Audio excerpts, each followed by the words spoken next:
ٹیپو ٹرکاں والے کے بیٹے بالاج ٹیپو کا زبردست کارنامہ۔ لاہور میں 3 گروپوں میں عرصہ دراز سے چلی آنے والی خاندانی مخالفت اب صلح میں بدل گئی ہے۔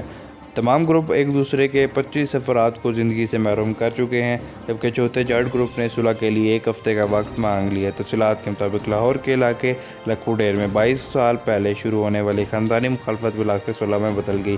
مخالفت کا آغاز نورا کشمیری کو زندگی سے محروم کیے جانے سے شروع ہوا، جسے بابر سہیل بٹ نے مارا تھا، جس کے بعد نورا کشمیری گروپ اور بابر سہیل بٹ گروپ کے درمیان شدید مخالفت کا سلسلہ شروع ہو گیا۔ دونوں کی مخالفت میں 2 اور گروپ شامل ہو گئے۔ جٹوں کے گروپ نے نورا کشمیری گروپ، جبکہ ٹیپو ٹرکاں والے گروپ نے بابر سہیل گروپ کا ساتھ دینا شروع کر دیا۔ چاروں گروپ کی مخالفت میں 25 افراد کی جانیں گئیں، جن کے مقدمات مختلف تھانوں میں درج کیے گئے۔ علاقے کے معززین اور دوستوں نے دونوں گروپوں میں صلح کروا دی ہے۔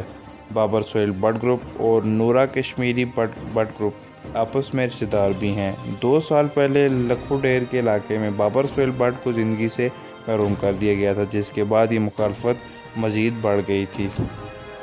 بابر سہیل بٹ لاہور میں پیپل پارٹی کے جنرل سیکرٹری بھی تھے۔ 3 گروپوں نے آپس میں صلح کر لی ہے، جبکہ جٹوں کے گروپ نے صلح کے لیے 1 ہفتے کا وقت مانگا ہے۔